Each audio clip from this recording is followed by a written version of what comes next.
Ayan mga ka-landscape, ito po yung halaman na maki. Ayan, bali cuttings lang po yan. Bali isang dangkal po yung haba niyan. Bali yan po yung propagate po natin. Ayan, napakaganda pong halaman yan na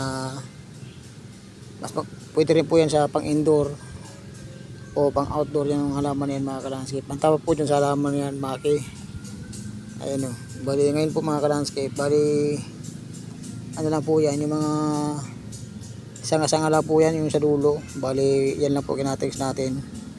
Bali yan po yung pinaugat natin. Ayun mga ka-landscape po. Bali pinagsama-sama ko muna sa isang lagayan. Ngayon po mga ka-landscape, papakita ko na po sa inyo yung may ugat na bali tinusok ko lang po siya sa buhangin kasi mas maganda po talaga magpaugat ng halaman sa buhangin. Ayan mga ka-landscape, pakita ko na po sa inyo yung may ugat na.